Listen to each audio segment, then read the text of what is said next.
Sure, sounds good. And Steve, do you want me to share my screen or do you have the I, presentation? if you can, that'd be great. Not a problem. Not a problem. Let me go ahead and share the correct screen. Still don't have access to Oh, Box yet. yeah. I just pinged you for presenter Okay, access. All right. perfect. Okay, let me know if you see the full screen version.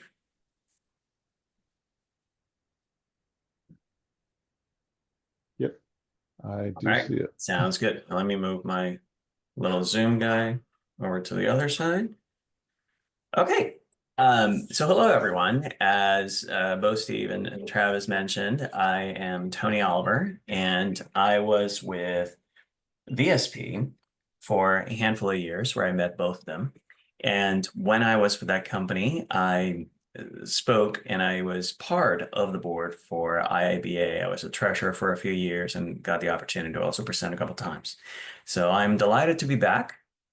And I'm very excited to talk about today's topic because it's one of those things. And as we was talking about some of the opportunities out there, and he mentioned higher education, business analysts, business analysis, I should say, it's not one thing that there tend to be classes about, right? And most of us have been out of school for a while, but I can definitely tell you, my daughter's a first year at UC Berkeley. There is no business analysis class that's offered. There's this expectation that you, as a business analyst, will obtain these skills, will develop these skills, will sharpen these skills as time goes by and you get experience. But oftentimes there's this big sort of question mark as to, well, how do you do that? So what we're going to cover today is based on a longer 4-hour class that I have taught with the UC Davis Continuing and Professional Education, formerly known as the Extension, a handful of times. And that class is designed specifically for folks who have become first-time managers. And the big theme that we use for that particular class, and it's part of a series of other conversations, is that, hey, what took you there, it's not going to take you to the next level. And that's not a knock on what these folks have been doing, but rather the understanding, the acknowledgement that, hey, there are loftier and higher expectations once you go higher and higher the career ladder. So this one's a truncated version, right? It's not the 4-hour version. I don't think anybody wants to spend 4 hours with me today on a Wednesday evening, but we'll give it a whirl. At any given point in time, do let me know if I'm going too fast or if I'm talking too softly or anything along those lines. I'm pretty close to the mic, so hopefully that'll be working. About me, I kind of shared all of this, except where I work right now, and that is with CVS Health. Specifically, I work with the Aetna insurer portion of CVS Health, and I'm a senior manager within the PMO of Medicaid. I've been doing that for about 3 years now. Previously, as I mentioned, I worked with VSB, also with Intel and with Cisco Systems, among others, and I have a handful of certifications, none of which actually come from IIBA, but maybe in the future. It's going to be one of those things for me to do. As I mentioned, the topic of business analysis is not really one that folks get a preparation either in school or elsewhere. It just kind of happens. It's kind of go as you go. And it's one of those things that really makes you wonder, well, how do we expect folks to become proficient about it if we don't really teach them? And part of it does come with experience, right? For anybody who has attempted to paint the interior of their house or anything along those lines, it only takes one time when you paint yourself against a corner that you realize, oh, okay, I shouldn't do that. But the actual thought of, well, what are the better way to paint? Should I use a brush? Should I use a roller? Should I take X amount of time between coats, et cetera, et cetera? That tends to be the same information that would be very useful for us when we're tackling, in this particular case, a home example, but also at work when we're asked about taking a look at different examples or how to go about to solve a problem. So if nothing else, what I hope is that today it awakens some intellectual curiosity. It teaches you a couple things, or maybe it reminds you of a couple things that you've come to know in your career and perhaps you haven't used in a while. And I like to get started by having an interactive conversation. So here's an example of just a run-of-the-mill cardboard box. I want you to think about how that box could be a competitive advantage to your organization, to your company, whatever the case may be. And if you don't work for a business per se, so if you work for a nonprofit, or if you work for the government, or if you work for an educational system, that's okay. Just think of how you could promote your brand and promote your services with a cardboard box. And I'm going to monitor the Zoom, but just go ahead and put it in the chat.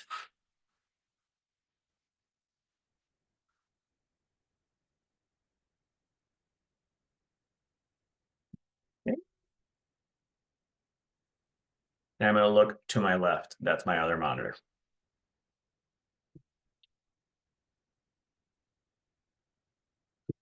That's a good idea, Travis. Place artwork on the sides. Tell me a little bit more. Tell us a little bit more.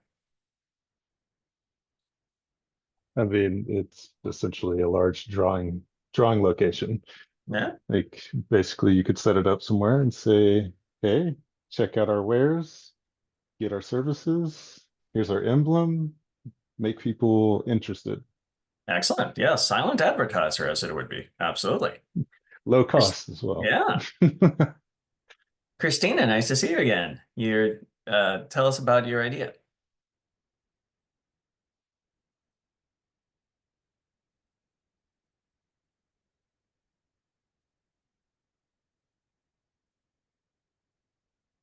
I was talking on mute. Oh. Sorry about that.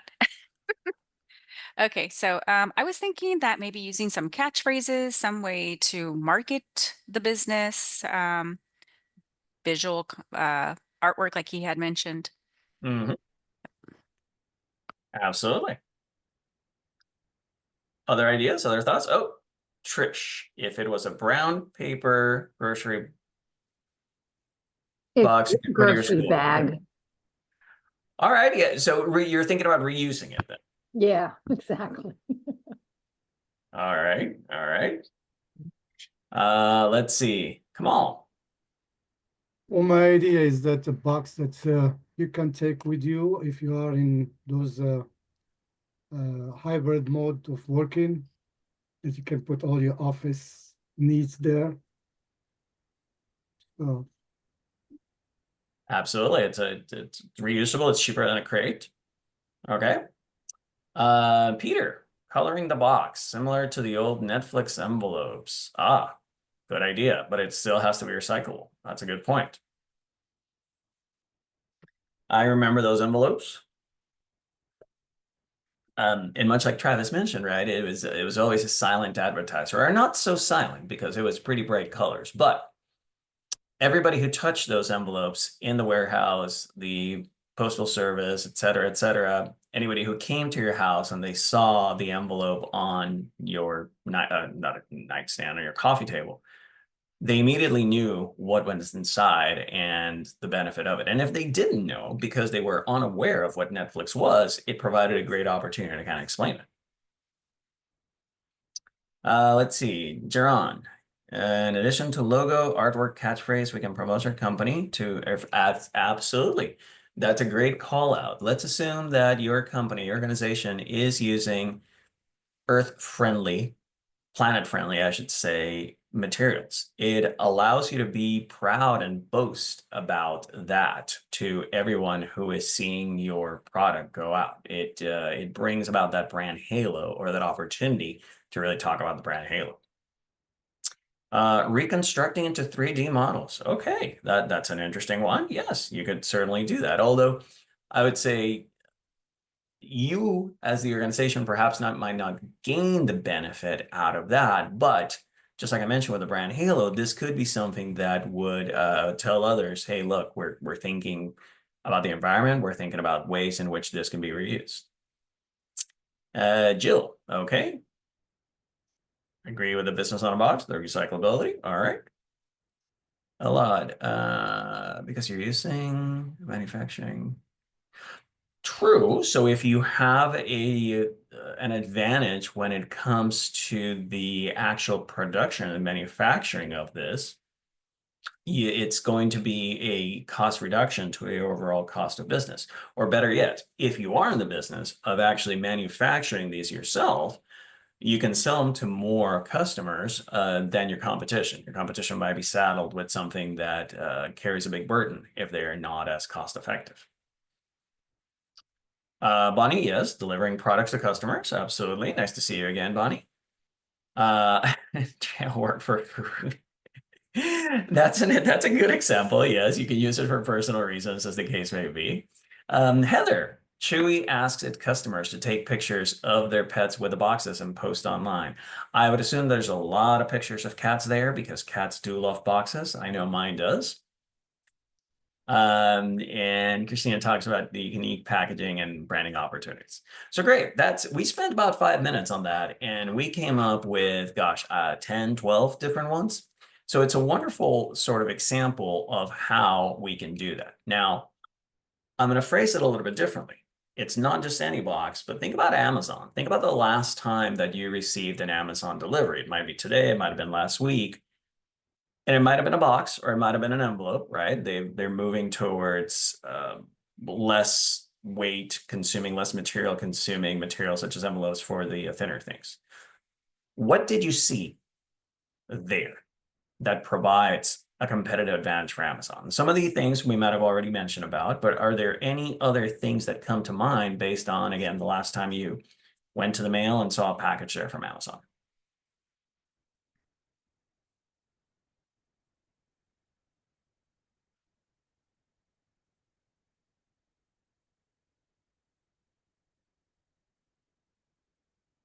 Smile, speed of delivery. Absolutely. So Lori brings up a great point. Amazon's logo has that smile under the A, the M, the A, and the Z. And that is something that, again, resonates. Now, there's pros and cons, right? The pro would be, of course, that the minute you see that box coming, you know what's in it. You don't actually have to read the letters. You know what's in it. A con could be that also a porch pirate could look at it and say, that's Amazon. That must be something good. But indeed, there's that element that incorporates that that sense of expectation to the customer. And I'm going to go up and down here. The Amazon box size maximizes the truck space. Absolutely. And not only that, Yaron, but also, if you take a look at the box itself, and you can get this sometimes with some of the generic boxes that you might buy at the store, but the size is clearly labeled so that folks at the Amazon warehouse, folks at the Amazon sorting, packaging, et cetera, even folks at Whole Foods and UPS, where your returns are sometimes brought, they're able at a glance to kind of figure out, okay, this is how much I need, this is how much it's going to fit. For those of you who frequent McDonald's, they do the same with their bags. Their bags have a printed legend that says, for this size bag, you can put X many items. And for that other size bag, make sure you put X that many items. So it goes above and beyond by helping the person who is packaging and giving speed and ease of use. Prime and delivery options, as Sarah mentioned, absolutely correct. So when you get, in the off chance that you're unaware of what Prime is and you're an Amazon customer, Amazon will remind you and hammer you over the head with information on either the box or the packing tape that they use. I seem to think that they kind of go back and forth, but the last time I recall, the tape was black and it just said Amazon Prime. And not just saying Amazon Prime, but it might also be used as a way to introduce to the customer new features of Amazon Prime, and they keep rolling them out on a fairly much on a constant basis. Anybody else? Any other ideas? Steve talks about sense of excitement, like getting a present. Absolutely. Absolutely. You know that something good is coming.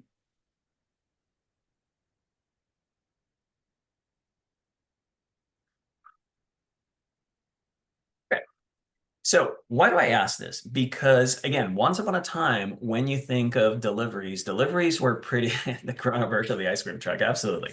Once upon a time, deliveries were just kind of vanilla. They were kind of blasé. And I'm not saying, or I'm implying that Amazon was the one really revolutionized it. But Amazon did go about looking at that box and saying, hey, how can we get more out of it than just a container where the materials are sent? And when you think of other well-known examples, when somebody mentions Tiffany's, you might think of the blue box. That is, I believe it's a trademarked color, or copyrighted color, I should say, because it is so emblematic. You know that there's something wonderful going to be inside of there. Amazon kind of took that to the nth degree by just churning out ideas after ideas after ideas.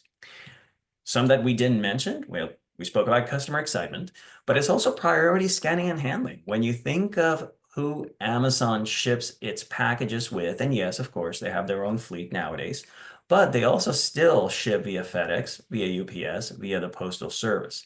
So when that post office person or that UPS driver or that FedEx delivery person sees the box and the box says Amazon, there might already be some instructions that are sent either subconsciously or consciously as to the relative importance of that package versus something else.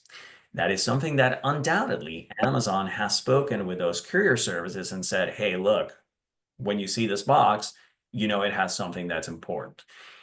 And you think of back in the day, really the only sort of thing that we would see on the box was fragile.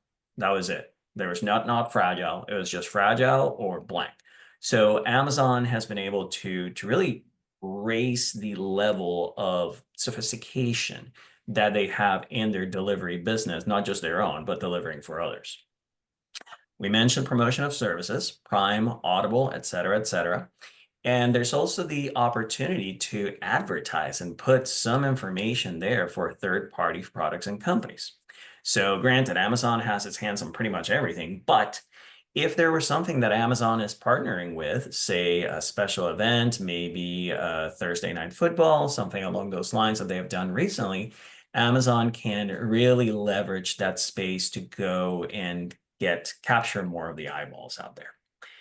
At the end of the day, when you think of the fact that traditionally this has been seen as linear, I sell something, I put it in a box, at the end of the day, there's a customer over there.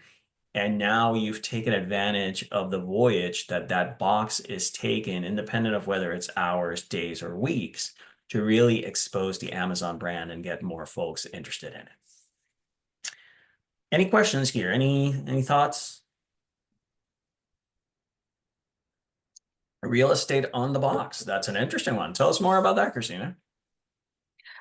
Well, so there's many different products.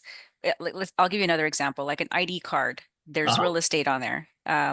Certain logos go on. The same thing, Absolutely. logos can go on to the box. That would be Absolutely. selling real estate on the box. Yeah. Absolutely. Absolutely. It's taking it much like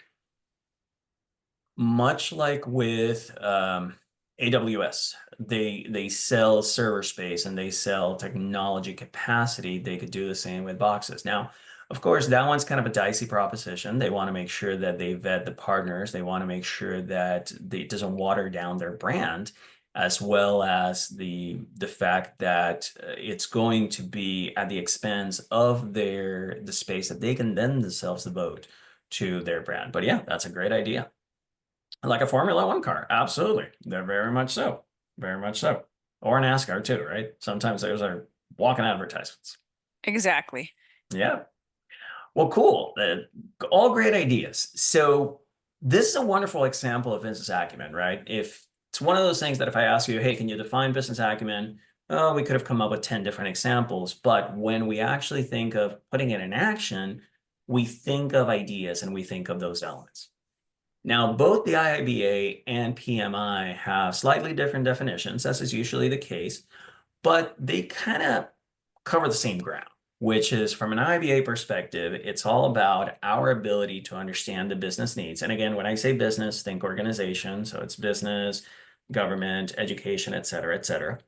But organization, then understand the needs of your organization using that experience and knowledge you've had. And we've covered in the past that, hey, it's not like we have knowledge from the perspective of having gone to school. A lot of times it's really stuff that we've accumulated from seeing or from applying bits and pieces of the other. IIBA also highlights the fact that it's going to be not something that stands alone. It's going to be intertwined with your understanding of the organization itself, which includes politics and dynamics, solution, methodologies, et cetera, et cetera. It doesn't mention it there, but also the customer, what the customer's needs are. PMI, on the other hand, as of a handful of years ago, it really took a look at all different components of project management expertise and really devised a triangle. It used to be that whenever you would talk to project managers or PMI about a triangle, it was just thinking in terms of the triple constraint, your scope, your time, and your cost. But really, when it comes to a talent perspective and what is to be understood as something that a project manager should have, it's having a good knowledge of the ways of working, the technical element, as well as the leadership, the soft skills or the people skills, as well as the business acumen. So business acumen is the third one over there. Ability to make sound decisions considering all the different elements. And it sounds trite, it sounds cliche, but if you've heard the saying that knowledge is knowing that tomato is a fruit, but wisdom is making sure that you don't put in a fruit salad, that perfectly encapsulates what business acumen brings to the table. It's really making sure that you go from a handful of different data elements onto, in this case, a solution, a suggestion, an idea that is going to help the organization and move the organization forward. Anything you didn't see on the slide, anything that perhaps you were thinking, oh, but what about this, Tony? Or how come IIBA and PMI don't say this or that? Or perhaps any different way in which your organization defines it.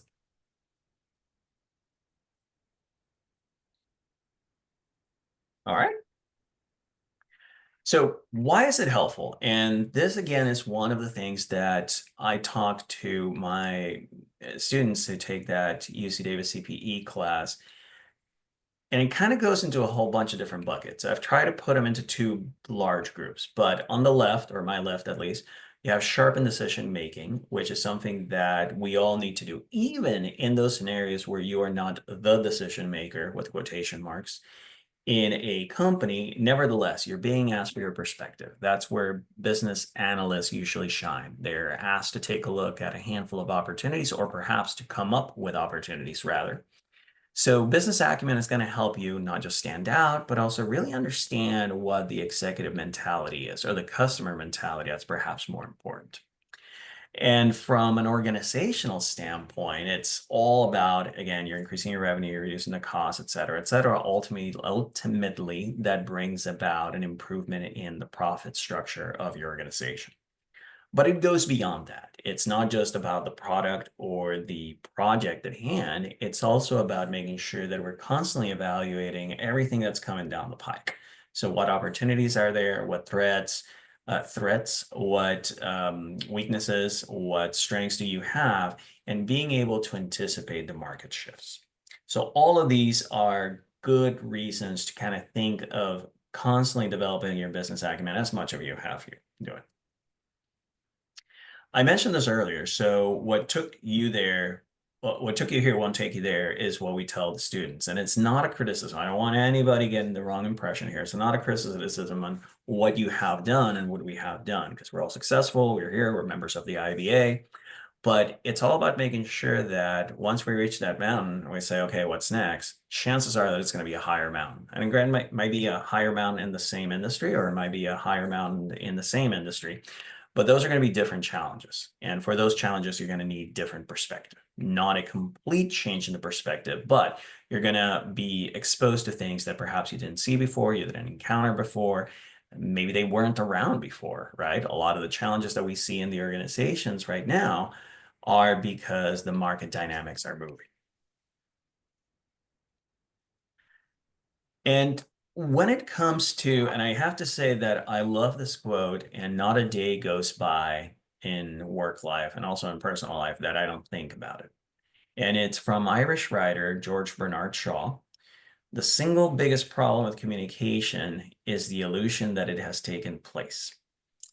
And I have to say that constantly, and PMI in particular always talks about how 80 to 90% of the project manager's time is to be spent in communication. And it sounds like an exaggeration, but in reality, it's not. But a lot of times it's because that 80 to 90% is full of instances in which we have to go back to a situation because we have to remedy it, because the communication wasn't clear, or because something wasn't explained properly. So my 2 cents on this one is really think about refining the communication, adding clarity, taking a look at how it could be misreceived, misconstrued, et cetera, not to say that you want to be a Debbie Downer or anything along those lines, but you want to make sure that you're looking at all the different avenues. In your head, that message is crystal clear because in your head, you've been rehearsing it. In your head, you've been preparing for it. But you have to ask yourself, would somebody who is seeing this for the first time or coming across it, would they get the same sort of interpretation?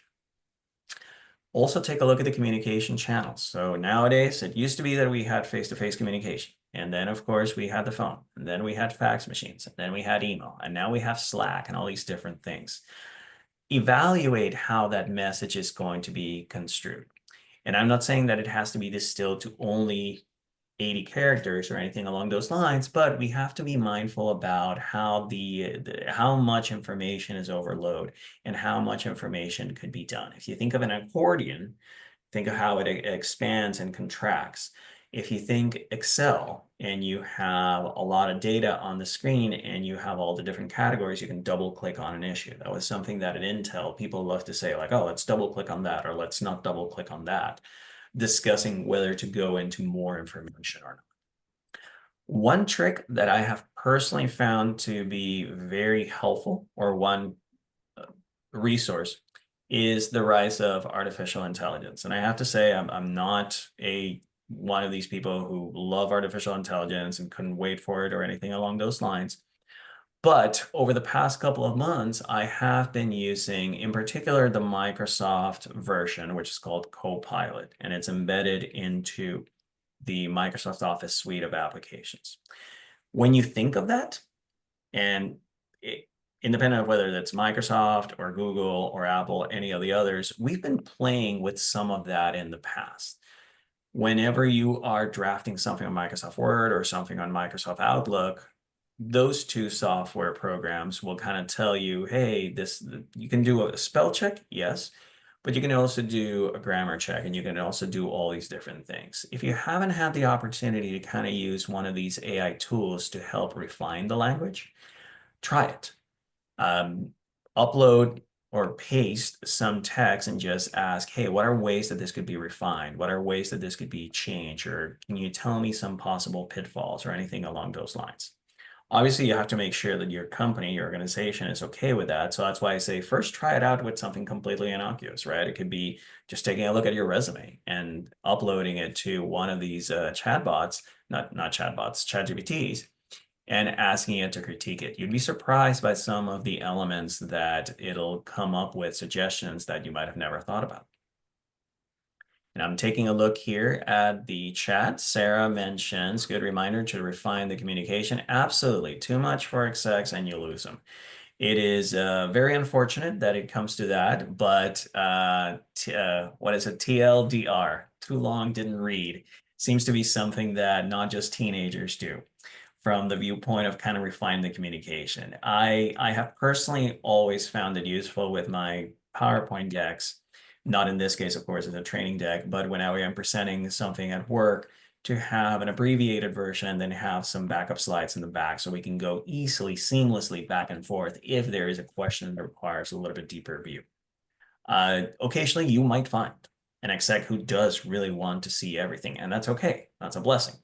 But unfortunately, we have to cater, I don't want to say to the least common denominator, but to the average bear in your audience. Tell them what you're going to say. Yes, very good, Jaron. Tell them what you're going to say, tell them, and then tell them what you've told them. Absolutely, 100%. Another thing that is commonly said is that it usually takes 7 tries before a piece of information is actually recorded onto the person's head. Now, whether it's 7, whether it's 5, whether it's 9, remains on the piece of information, depends on the person, depends on the context, et cetera, et cetera. But it does give you the viewpoint that you can't just say once and expect everything to be done. As a matter of fact, when I was crafting the material for today's lesson, I kind of looked back and said, okay, how much can I reasonably expect to go into during a 45-minute conversation or an hour conversation, particularly knowing that one, we're all remote, two, chances are there might be competing elements for attention, and three, that not everybody might be watching this live. There might be some folks who watch the recording. Would they be able to get the same sort of information, the same sort of perspective that we spoke about if they were not live? Precise and concise. Absolutely. That's a good point, Christina. And just like I mentioned, a great part of the time that we spend with communication is actually on miscommunication. And I have to say that this kind of looks like a grammar school type of lesson, but it's 100%, right? Take a look at this easy 5-word sentence, and it could be perceived in many different ways depending on where we put the stress. And that's we as the deliverer, as well as we as the recipient. It could be the I, the didn't, the tell, the her, or the that. So keep in mind how you are stressing specific points. Now you can take this to your advantage, right? Particularly whenever I'm writing something on Outlook, I try to use bullet points, but I also try to use bold and italic language whenever there is something really important. Draw and help the reader towards the particular portion that you wish them to focus.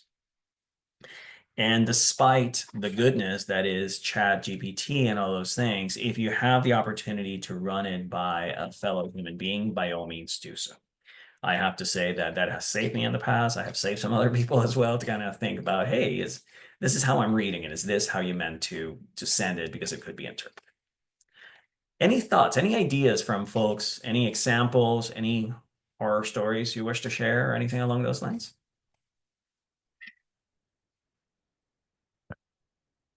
Okay. So we're going to get a little interactive here. And again, from the perspective of the class that I teach, this is usually something where we spend an hour. And I come up with this prompt and I ask the students to come up with ideas.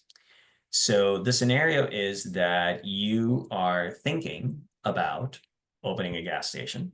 And we're going to choose Davis, California here, just because it's close by, right? But change this to Rancho, change this to Folsom, change this to Sacramento, as the case may be.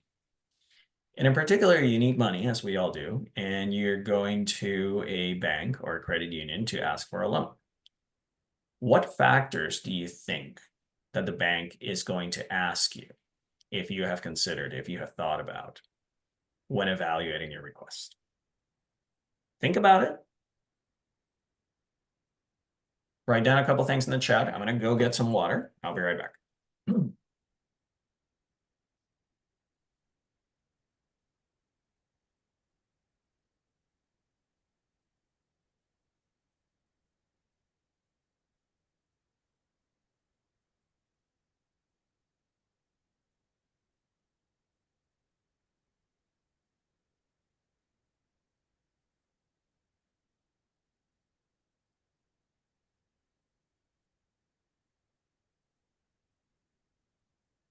Sorry, I had a lot of meetings today, so done a lot of talking. All righty, I'm going to go. Oh, terrific. All right. Peter, might be better to get an EV charging station. That's a great point. Now, it's not an either or, right? I've seen a lot of places where I have a little bit of both, but you're absolutely correct. This might be one of the first questions that at least nowadays, and let's say in the last 10 years, people might be asking you. If you had asked this question, say in 2015 or 2005, maybe not so much, but absolutely. Why do you want to be in this business, first and foremost? Location says, Alexa, tell us a little bit more. And I know a couple of other people said that, but tell us a little bit more about that. you know, if you're on a back alley, that's really not a good place to open a gas station. But if you're on a very busy corner, that would be much better, that you would get the foot traffic. I can see what other people have been saying. They have really good ideas. Absolutely. Location is critical, and that's something that they're going to ask. And keep in mind that an ideal location might not be available, right? I believe that it's off of what, that there's a cross street that has 4 gas stations, one on each side. Now, you can look at it from a couple different perspectives. Oh my goodness, they're foolish. They're competing against each other, and it's too much. But obviously, there's a reason why they're still there, and they're all successful. Nobody has gone out of business. So absolutely location. When you think of Davis, for instance, a great question that I pose here is, do you think that the average gas station in Davis, what percentage of their business goes to Davis residents or Davis people who work at Davis? And that's connected to location because Davis is off of Highway 80. Now, of course, it's not the only place off of Highway 80, and certainly it's not the only place to go get gas, but that will also, in a counterintuitive way, will say, well, I don't necessarily want to put it where most people live, but I want to put it where most people drive by. Yep. Steve, expected traffic, absolutely. And that's traffic in 2 terms, right? Traffic both in terms of the number of cars, but also the number of people. And when you have, say, a gas station that caters to truckers, that ultimately is only one person, right? But it's a big truck that's coming your way and they're going to need a lot of gas. So their needs are going to be slightly different. They might need showers. They might need all these different things. And from that viewpoint, you are going to be expected to be able to provide different goods to different people. Bonnie asked about FICO. Absolutely. You need to be prepared that if you don't have a stellar credit score, chances are that 1, you might not get the loan, or 2, you might get the loan at a higher rate. So how are you going to go about circumventing that? Perhaps you put some more collateral, or perhaps you have a great idea, or even perhaps if instead of going to a bank, you're looking for an investor, you might be willing to give them a higher share of ownership in whatever business you're in. Yep. Diana mentions collateral. Absolutely. Christina talks about the data to show the business location, app population, business plan, and financial projections. So great example. As I mentioned here, not every single gas station is created equally, if you would. It's not just a matter of location, but also what are going to be your hours? And are you in a place that, setting aside the EV versus gas-powered vehicles example, is this a place that has public transportation? So when you think of Davis, there's a lot of college students. A lot of college students might not own cars. They might have bikes, or they might take public transportation like buses. Is this a place that's close to a train station? And if it is, such as Davis, a lot of people take the train because they live in Davis, or maybe they drive to Davis and they take the train because it's the closest train station? Both perspectives are going to be helpful. In one of them, you're going to have the opportunity to, in this case, sell gas, right, to people who neither live nor work in Davis, but go there as a place to drop off their car. Experience in the industry. So that's a great point, Diana. I have to say, I've never opened a gas station, but I would definitely say that you, in addition to being asked, hey, have you thought it through? They're gonna want also going forward, right? What makes you a good candidate? The loan officer might ask, hey, how can I make sure that you're going to be successful at this in spite of all the great things that you've got going on? Because there's a lot of potential for mismanagement as well. And in some cases, the experience in the industry is great. In some cases, it might be sort of a difficult element, as was mentioned, right? Somebody who is trying to open a gas station in a world that is shifting to EVs, years and decades of experience might not be the best thing.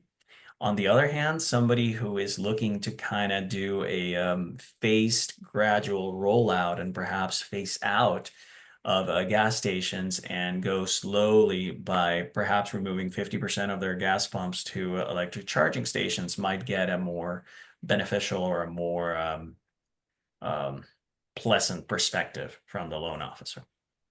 Peter finally said the C word, competition. Yes.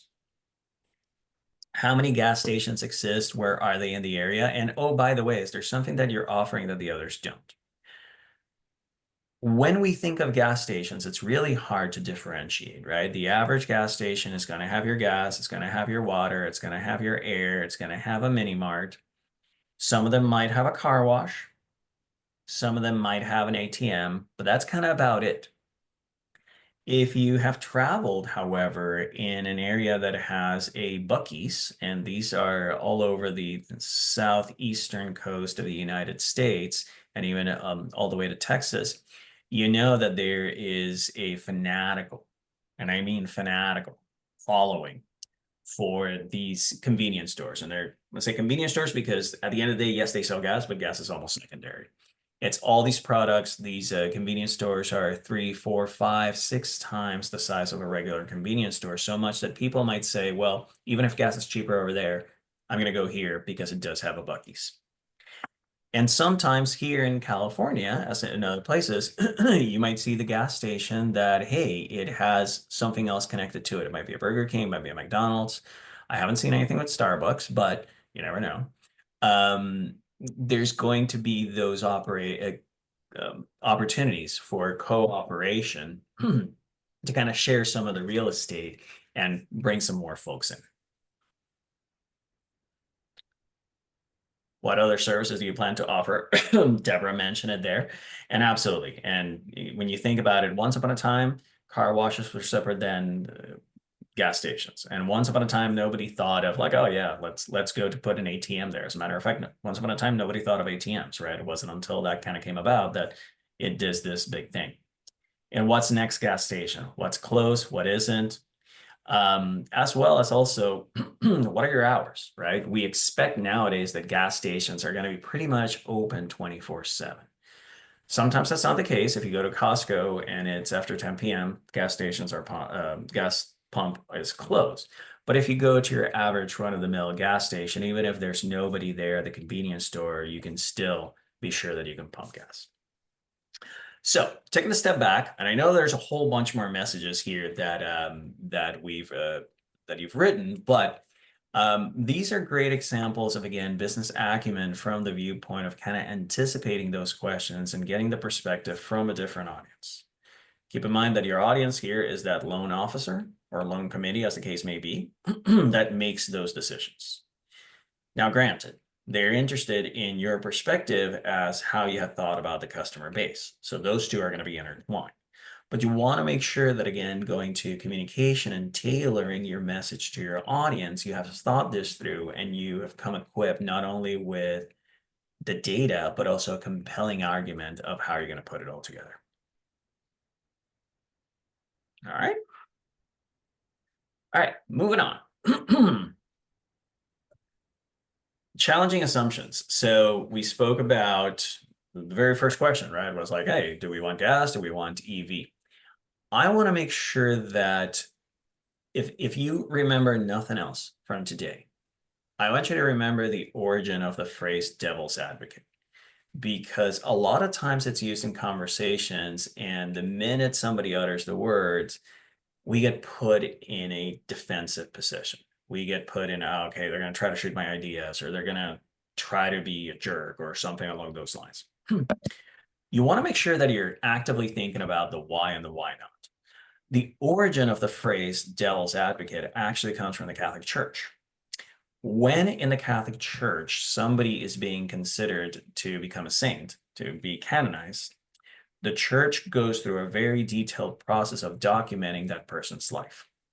And they actually appoint a devil's advocate to go ahead and look for reasons why that person should not be canonized.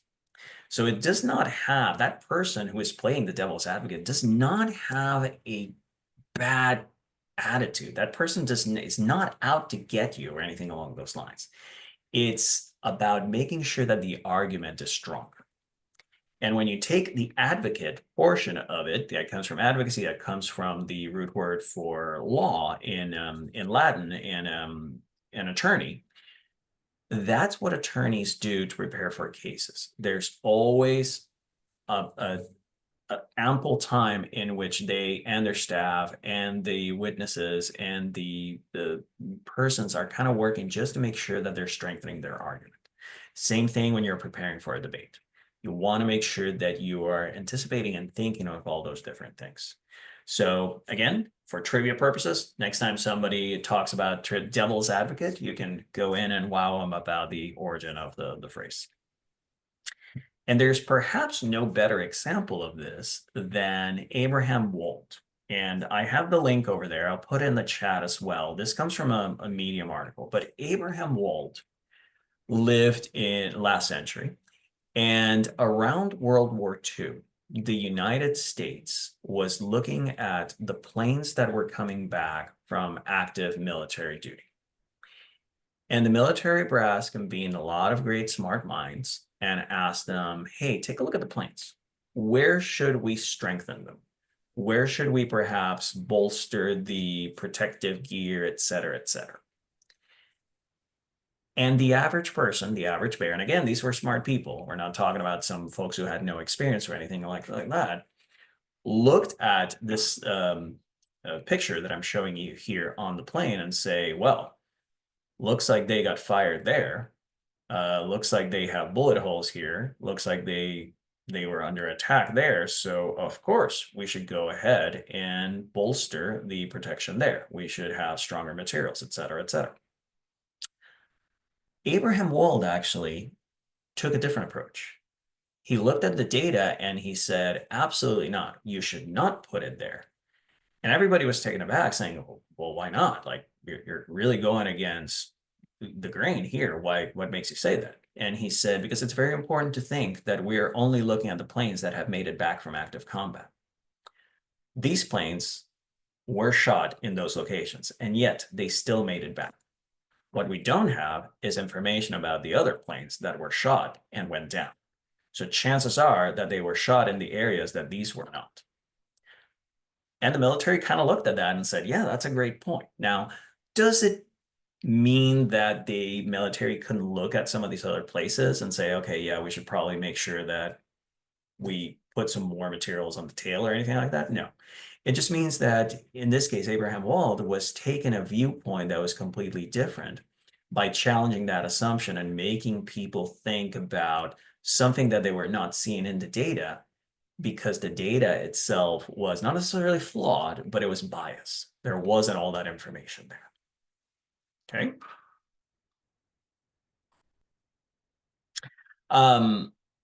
Murder your darlings. This is something that I love to write, and I kind of toyed with the idea of like, do I want it here? Does it belong here, et cetera, et cetera? And I think it holds because this is all about falling in love with the problem, not necessarily a solution. Many times when I have written and I write on the side, I have come up with sort of a hook or a paragraph, and I sometimes I'm reluctant to remove it from the final draft because I think that it's the greatest thing. And it's okay. It comes from you. It's a great idea, et cetera, et cetera. But you want to make sure that you don't fall in love with the solution per se. You want to fall in love with the problem. So if you have a solution that looks good, looks elegant, simple, blah, blah, blah, blah, blah, but it doesn't solve the problem, it doesn't matter how much you like it, right? It doesn't matter if that's your favorite color if the customer doesn't like it. So keep that in mind because it's going to give you that flexibility in particularly the design. So for all of you who work in technology, right, this is a key attribute of being agile. And I don't mean capital A agile like in software, but lowercase a as in the belief that, hey, you want to make sure that you are transforming your thoughts as new problems, new ideas, and new concerns or requirements from the customer come about. Opinions, pros and cons. Perhaps the most valuable advice that I ever received from a manager many years ago was, hey, don't go into that meeting and saying, I've studied the issue and here's the option we should do. You want to have a recommendation, absolutely, but you want to make sure that you have fully validated the other options. By walking in and not even talking about it makes it seem like you're ignoring them, or at worst, you have a negative perspective as to, hey, I don't want to bring that up. Let we put that bug in their ear. By, however, showcasing the options, you're able to strengthen your case. And that is provided, of course, that you're listing the pros and cons and the advantages of each one of them. And by the way, doing nothing, that's an option. It's not always a great option. In fact, it rarely is, but it is something that you should always sort of bring up in the conversation, because that's going to allow you to kind of plant a stake in order to say, hey, look, we can always do nothing, but keep in mind, here's the opportunity cost that we'll face in the organization and the industry, as the case may be. A wonderful book that I highly recommend. It's by a gentleman named Edward Debono, Debono, and it's called The Six Thinking Hats. And it's connected to the prior topic about options and the pros and cons, because the main thesis of the book is that when evaluating a problem, discussing solutions, you can't have 6 people or 7 people who have the same perspective. You want to make sure that each person, or as many people as possible, are playing a different role. So from the viewpoint of, say, devil's advocate, this is more of devil's advocate on steroids. This is about making sure that people are playing one of these roles. And it goes with the colors, right? There's the neutral, there's the emotional, there's the logical positive, there's the creative one, there's the one that's process control and looking for, okay, but we got to follow this particular path, et cetera, et cetera. And there's also the one that's a logical negative. That doesn't mean it's a devil's advocate, but it is something who's going to look for the judgment and be cautious about it. So look how then the person who is wearing the purple hat is the person who is the most objective of them all. The other ones are subjective, and that's fine. They are playing a specific role. What we want is that royal hat, what do we want that purple hat owner, the product owner, to be able to see this discussion, to be able to see this conversation play out in front of them. Has anybody read the book, by the way?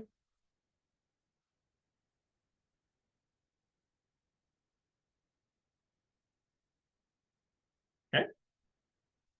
All right.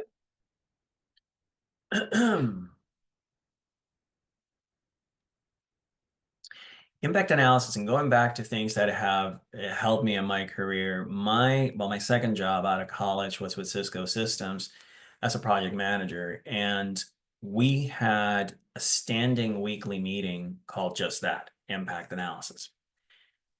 And the perspective of this meeting was to go in talking about your particular project or your initiative, as the case may be, not necessarily with the goal of selling it to everybody else, but rather to listen and to have everybody else tell you how it was going to impact, good or bad, their particular neck of the woods, if you would.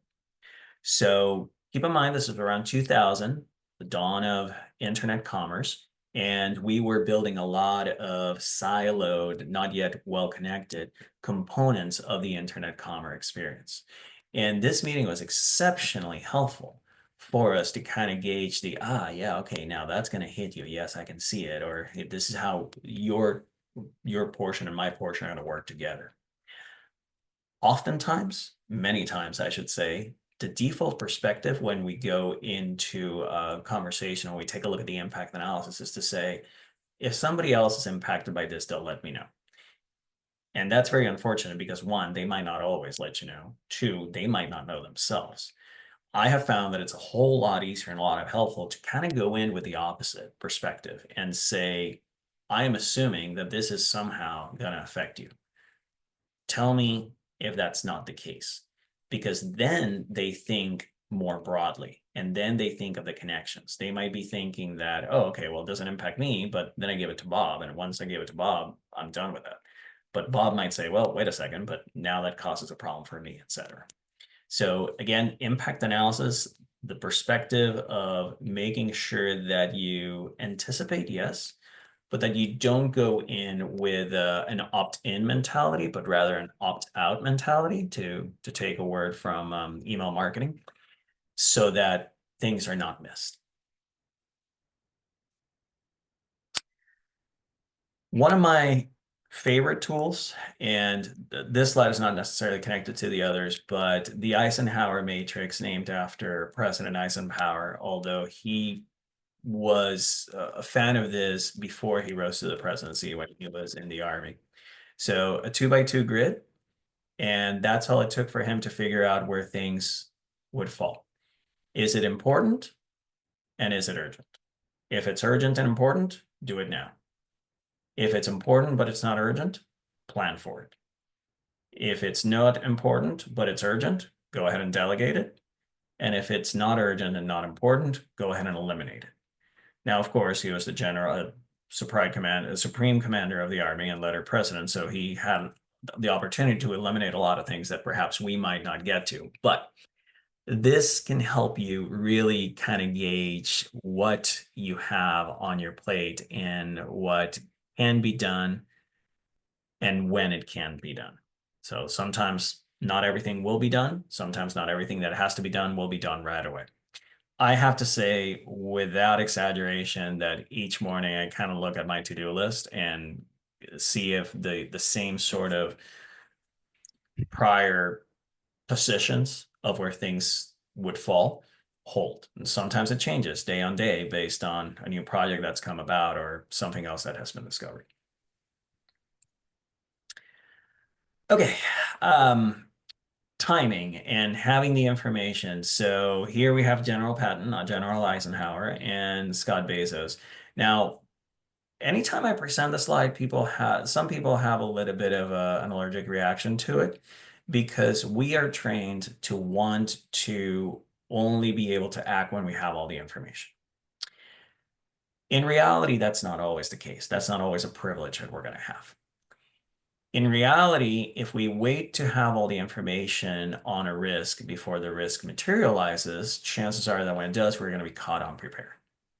So from Bezos' perspective, he talks about being comfortable with making decisions with 70% of the information rather than wait for 95 or 100%. From Patton, he spoke, and obviously he was in the business of making sure that the things were done correctly and promptly, right? But he talks about a good plan done perfectly now is better than an ideal plan done next week. Again, remember his line of business. Of course, he had to anticipate the enemy and all that good stuff. But it does bring about that element that we can have in the conversation with the exec saying, hey, based on what we know, these are our options. And based on what we know, this is what I'm suggesting. If we were to get more information on X, Y, and Z, then the priorities, not the priorities, the ranking might change. But be prepared for somebody saying, oh, no, of course we need to have 100% of the information. Well, in an ideal world, yes, we don't always have that. And yeah, Sarah talks about failing fast. Get it good enough, right? Don't let the good be the enemy. Don't let the perfect be the enemy of the good, or the best be the enemy of the good. And I'm going to pause here, take a sip of water, and I want to ask you two questions. And I want you to go ahead and post. We'll do one at a time. So first, I want to ask you, and no Googling, please. I just want to get your perspective. What comes to your head? What percentage of American adults have at least one tattoo? Okay, so we're talking adults, we're not talking kids. And it doesn't matter if they have one or they have 100, that they have ink. Okay?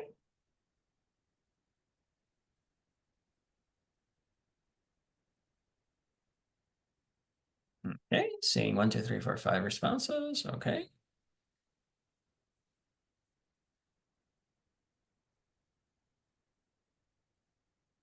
Okay, we'll answer it next, all right? Now, what percentage of American adults do you think are vegetarian? And vegan counts as vegetarian, right? We're not splitting hairs here. We're just thinking that they don't eat red meat.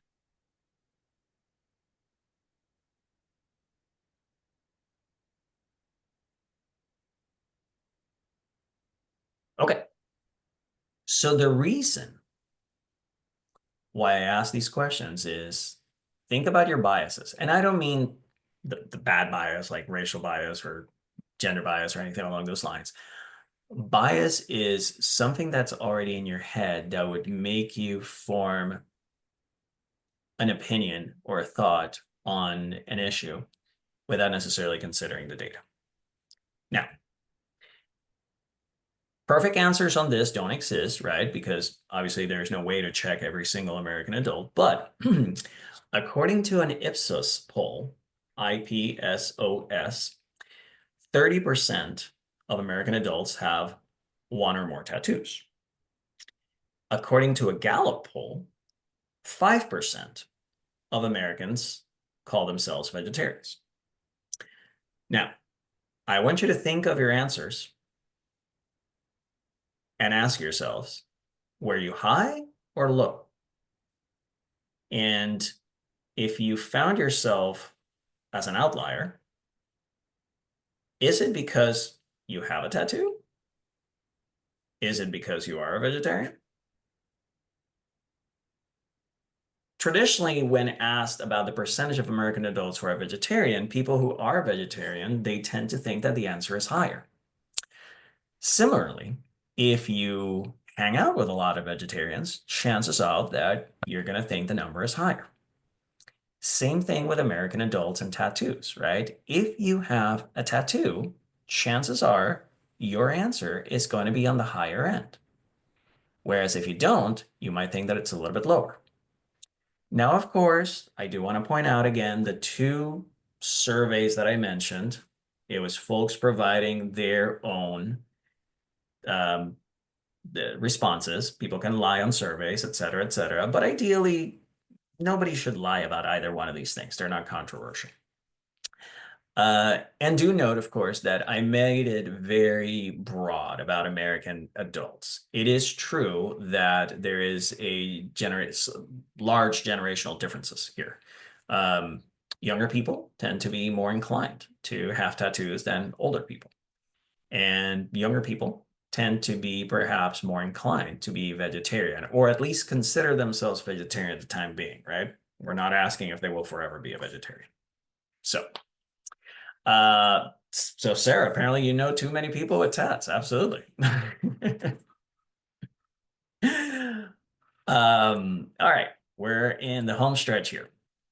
So I mentioned Edward de Bono's book. I did want to also include a handful of different hearings for further study. Over on the left side of the slide, here's some books that I personally have on my bookshelf. I bought these at some point, or I got them from the library and I liked them so much that I ended up buying them. And they're spectacular. In particular, even if you are in not a line of business that is in economics or a role that is in economics, the Wall Street Journal Guide to the 50 Economic Indicators That Really Matter is terrific because it's going to shed some light into what those numbers, well, what those readings really mean and what it affects. Organizations, I don't need to tell you about IIBA, of course.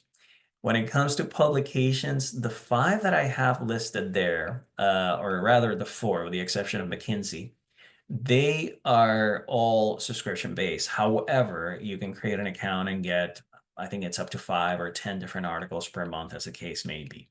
So be sure to check that out. In particular, the Sacramento Business Journal, obviously, because let's face it, our region doesn't get in the national news that often.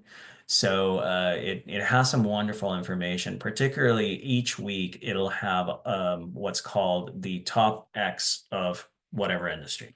And that's part of a service that they offer called the Book of Lists, where they're continuously ranking, say, top companies in this or that, or universities by enrollment or anything along those lines. I mentioned McKinsey. McKinsey has a blog that's completely free. And in particular, I put the link down there for one called a series of articles called the McKinsey Guide to Problem Solving that is terrific. And similarly, as I mentioned with the Wall Street Journal Guide to the 50 Economic Indicators, I have found that NPR's The Indicator, as well as the Life Kit, they have terrific information. And they tend to be 10, 15 minutes long, depending on the topic. And you get to learn a heck of a lot as to how things are connected. And I'm going to leave you with a little bit of homework. Think about this. I like to end my presentations with, hey, if you think of nothing else, right? Think of the last time you bought stamps. It might have been a long time ago. It might have been earlier today. With few exceptions, when you go buy stamps today, you're going to be buying a stamp that has forever written on it.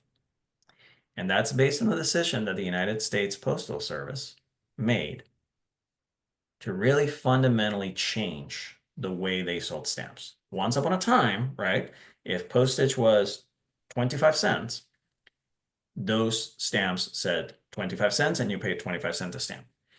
And inevitably, when the next rate hike would happen, you would either get rid of those stamps, waste them, throw them in the trash, or have to go and buy additional stamps for whatever the difference was between the 25-cent and the rate hike. So the USPS did something drastic. And there were pros, there were cons. It depends on which side of the coin you are, right? Whether you think this is a good idea or not. But from a consumer perspective, I would say that not having to go buy 1-cent stamps and 2-cent stamps anymore is definitely a benefit. The million-dollar question, right, is do you feel that it has changed the stamp purchasing patterns of people, including yourself? All right. And that is that. I want to open it up for any questions that you folks might have. I've seen a lot of comments on the chat, but not questions. But I want to make sure that if somebody does have a question, that we answer them. What was your thoughts about the stamp? I think it was something that they needed to do. Obviously, the world was moving towards email and has moved toward email and stuff like that. Not a whole lot of people are necessarily mailing letters, but it also jammed machines. It also created a lot of letters that had to be back when we had to go buy extra stamps, right? And think about it, much like in light of President Trump's recent announcement that we shouldn't be printing pennies anymore because it costs more to print a penny than it's worth. Similarly, the amount of money that it cost to print a 1-cent stamp or a 2-cent stamp was higher than in many cases the way they were getting revenue. So from the viewpoint, though, I have to say that when you look at other industries that have perhaps gone down the same route of saying, hey, you pay for it, you can use it whenever, even when rates increase, there isn't a whole lot of track record. I would say that the best sort of viewpoint of how this is beneficial to the user is theoretically, this is a wonderful inflation hike because you could buy 1 million of these stamps and say 10 years down the line, when the postal rates are now 2x whatever they are, you have made 100% on your investment. Obviously, it's not practical because you probably won't need 1 million stamps. People might not even be using stamps. But from the perspective of the USPS, it has allowed people to take away one of the problems that people usually voiced when they had to go buy stamps. If you think of the last time that you bought stamps, where was it? Was it at the postal office or was it somewhere else? The fact that they are forever stamps allows them now to be sold at Sam's, at Raley's, at ATMs, at Costco. So it has opened up a whole bunch of different places that the user can go and procure these stamps. And that doesn't mean that they're no longer using the postal service because they still have to use they still have to mail the letter, right? But it has lessened or lightened the load on having to go to the post office to buy these things. Now, if you're a stamp collector, you probably don't like it. Because it has led to, even though there's tremendous variety, of course, in the stamps that are issued, but it I would say that it has made it more difficult. It has reduced the number of overall stamps available because again, you don't have these 1, 2, 3, 4 cent increments. But that's just my viewpoint. That's why I put it as the end as homework for all of you to kind of think about and say, oh, gee whiz, what would I do? Yeah, that was a good one. Thank you very much, Tony, for showing up and presenting this to us tonight. No One of problem. one I of the just things realized that I that had gone off video when I went, so I'm sorry about that. that's all right. But yeah, one of the items that really stuck with me, even though you only said it once, Oh, was knowing that a tomato is a fruit, but don't put it in a fruit salad. yep. Yep, I love that one too. Yeah, yeah, And I that one was fun. Yeah. already ordered that book with Ah, the nice. Yeah, I wrote the that down as six well. the six hats are already ordered on Amazon. Six Terrific. Ah, $6, nice. guys. $7. Yeah, I highly recommend it. Highly recommend it. Perfect. Yeah, so thank you for showing up. No problem. Our chapter would love to provide you a $25 gift card in appreciation for showing us through the ways and informing us, giving us more information about business acumen. Okay, I'm gonna buy some more books. So Perfect, right? And then we have a couple leftover things right at the end. Our VP of Events, Steve, is gonna help us through those. Thank you very much, Steve. Yep. Let's see if I can share here. Screen with sound. Okay. So while I'm doing this, if you can go on your cell phone, tablet, any other screen, to menti.com, put in the code 91471030. I'll share my screen. It'll be on there too. We'll do a quick quiz. And then we'll do a raffle. Both are $25 Amazon gift cards. Can you guys see my screen? We see the IIBA. The event schedule? Yep. Yes. Okay. There's not a, usually highlights the outside of the screen. Okay.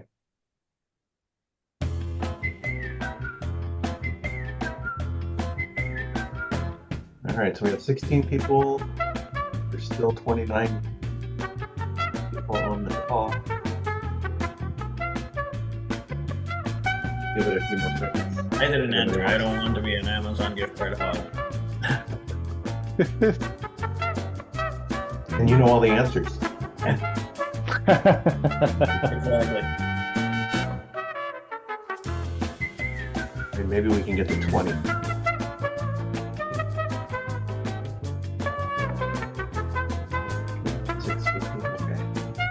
All right, well, we'll go ahead and get started. If you still want to join, you can.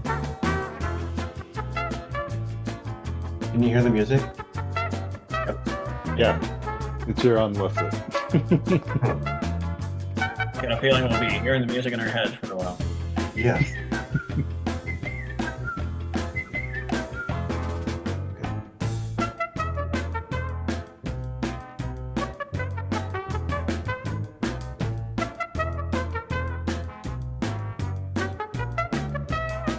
So everyone gets points for getting it right, and you get points for answering it fast. Ooh, now we've got 20. Okay.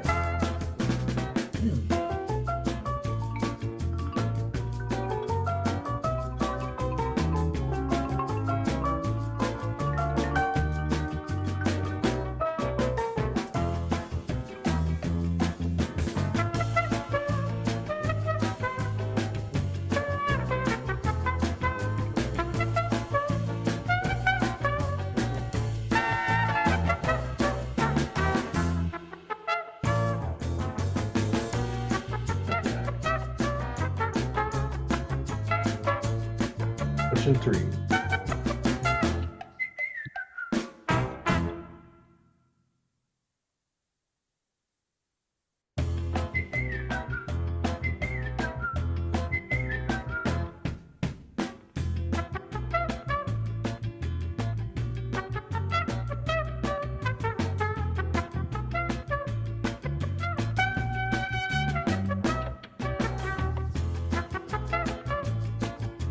Ron, there's only 3 choices for the music, and the other 2 are even worse.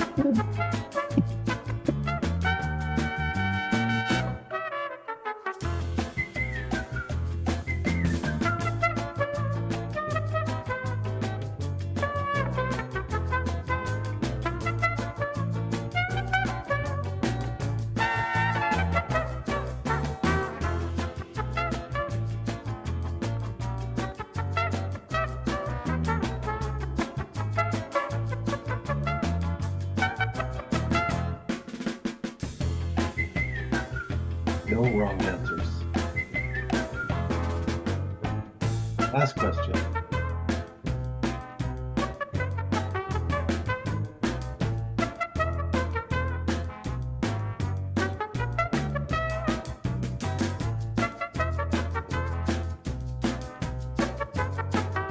I don't know why that is there.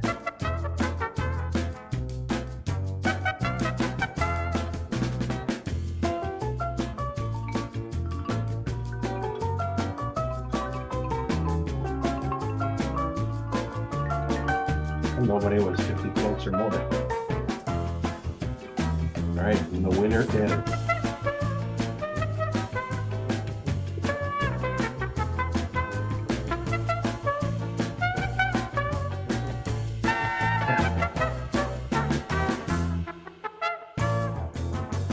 I don't know who that is. So you're gonna have to tell me. Just put in the chat your name. All right, and then we'll do the raffle here in just a second. Rudy, okay, thank you.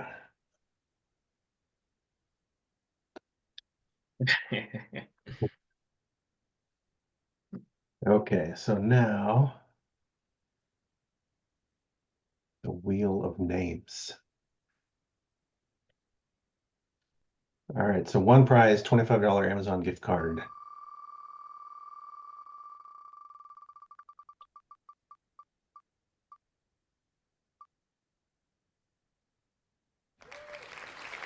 Jill St. Clair. Yay. All right. right. So these will be e-cards, and you should get those by tomorrow as well. And we'll stop sharing. And we're good. If I'll have the recording online tomorrow on our YouTube channel and the slide deck as well. If you want to watch it again or share it with your teams, please do. Perfect. Congratulations, Rudy and Jill. Thank you guys. Yeah, We thanks. appreciate you.